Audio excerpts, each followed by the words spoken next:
What's up guys, welcome back to another video. It's me, Emily, and today I'm going over some quiet time tips for you guys.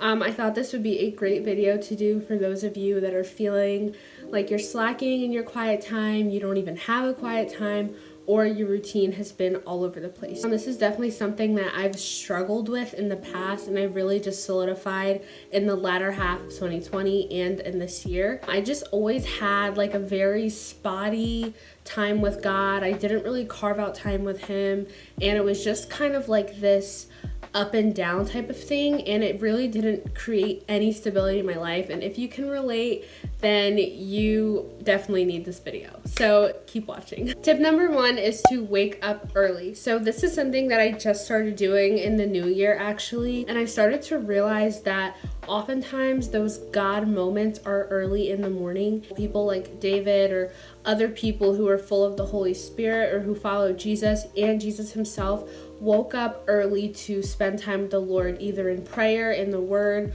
or in praise and worship, whatever the case was. It's the first moments of your day. It's before things start to get crazy, and it's before your mind starts getting flooded with all your obligations, and it's so much easier to spend time with God before you have any excuses. Wake up early, 5, 6, 7 a.m. before your day starts, and give God the first fruits of your day. The Bible also says to give God your first fruits, so it's always best to seek Him first thing in the morning. Because of my second tip, which is to make sure it's actually quiet during your quiet time.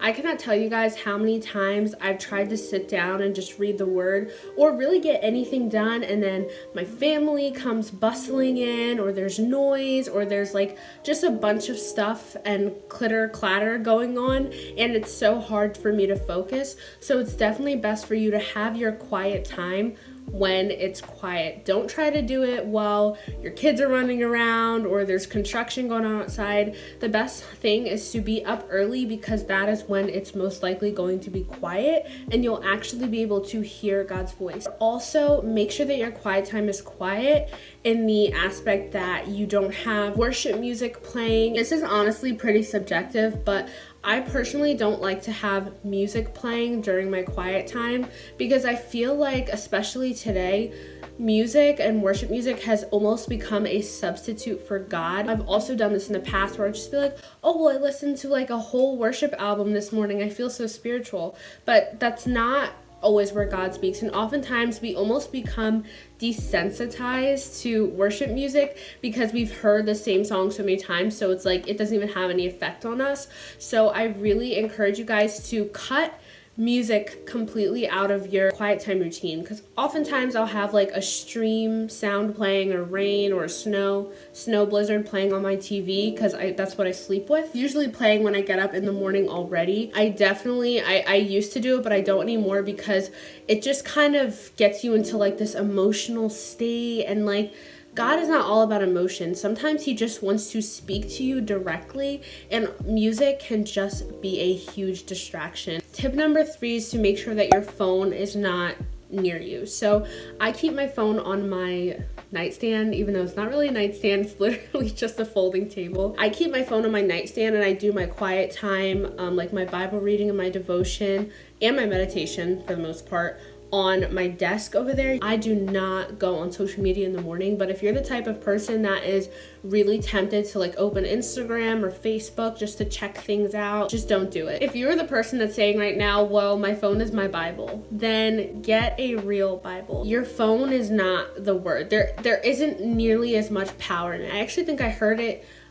said as this one time before. The enemy is not afraid of a device that you read the Word on if it's the same device that you can sin on. So if it's the same device, the same entity that brings jealousy or envy when you look through Instagram pictures, it's the same thing that you use to send mean texts or send angry texts. The enemy is not afraid of it. It has almost no power when you read the Word on the same device. So I know that this is also something that's subjective, but get you a real Bible and stay away from your phone. Tip number 4 is to know what you're going to read ahead of time. So this is actually something I just realized this year, but if you just have your Bible like in your desk and and you're trying to get yourself to wake up and spend time with the Lord, then not only do you not have motivation to wake up, but you also waste time flipping through the Bible trying to decide what to read. What I've learned is really helpful for me is the night before, I will lay out my Bible and my devotion right in the middle of my desk with nothing else on it,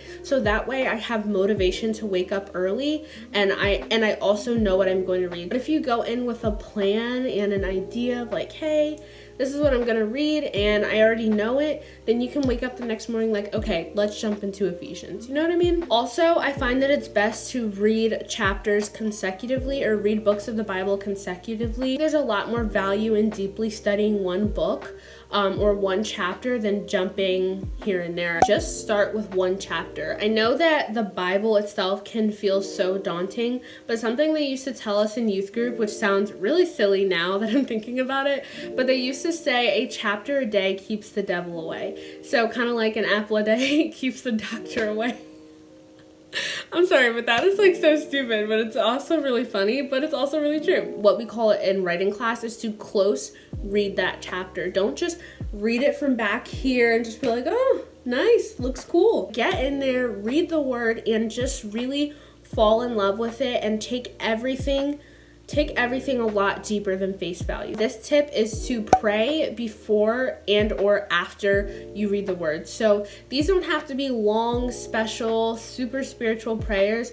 It's just like a 5 to 10 word prayer that says, Lord, show me what you're speaking to me today. Show me something that I can cling on to today. That also prepares you and sets up your mind to just think, okay, well, I'm not just reading this because I have to read it. I'm reading this because there's a truth in here that can make my life better. The last 2 points that I have for you guys here are pretty similar, and the first one is to mark up your Bible however you want. So I will be the first one to tell you that my Bible does not look very pretty. It really doesn't. I'll just show you right now.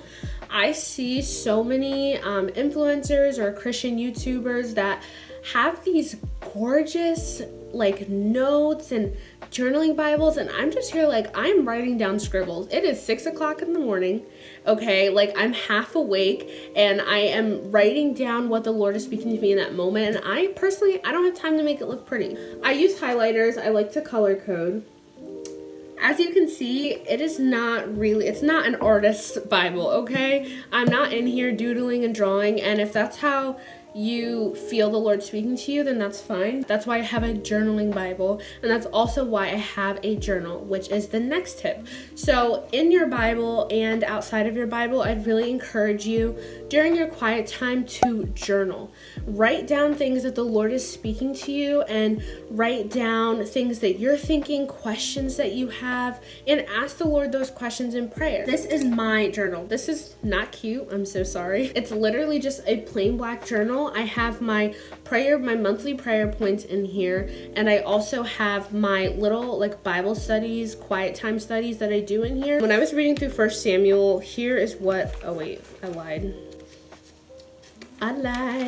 We're already at 18 minutes. Why do I talk so much, guys? This is from a Bible study that was Ecclesiastes chapter 2 and 3. I would go into this separate journal and I would write down 3 criteria: key verse, key points, and life application.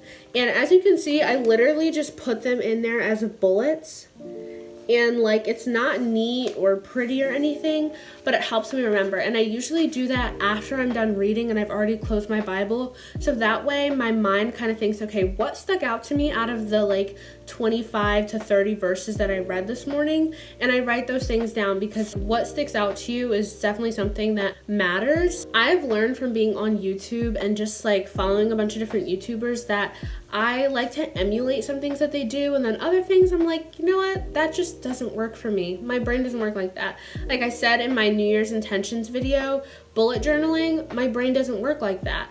Artsiness in my Bible, I've tried it, my brain doesn't work like that. I do have a journal I look so white right now. I do have a journal where I allow myself to be artsy because I have parts of me that are like that, but not for my quiet time. So this is usually like after my quiet time, if I have like extra time, which does not happen a lot, but if I have like a lot of time or I'm just feeling really pensive, then this is like my everything journal. This is my feelings, my prayers, my deepest thoughts and emotions go into this because I am a strong advocate and believer of writing things down. At least for me, it's just such a good outlet. But I'll just do things like this, just kind of let my brain run pretty wild. I definitely encourage you to get a separate journal for that.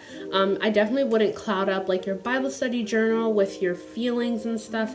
I just wouldn't do that. But this kind of lets you be real with yourself and get out of your heart what you may not be able to say in words during your prayer time. I just thought I would show you guys my devotional that I'm reading through right now.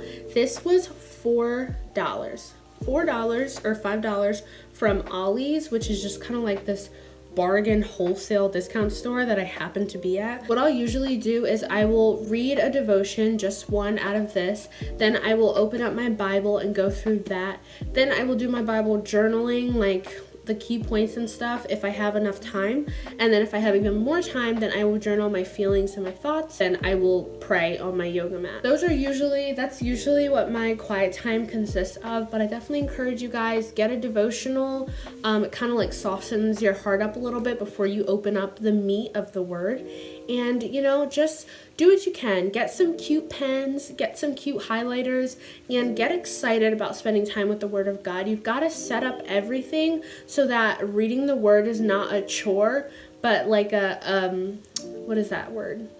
I almost said casualty, but that's not what it is. Come to the Word of God excited and make it like this pleasurable, beautiful time of your day, and not just like I have to read my Bible. You know what I mean? So definitely go into it with all your heart, and I promise God will show up in that time and in your life. So if you found it helpful, then definitely give this video a thumbs up, and you can subscribe to my channel if you want to. And is there anything else? No, there is not. I love you so much, but God loves you more, and I will see you in the next video. Mwah. Bye.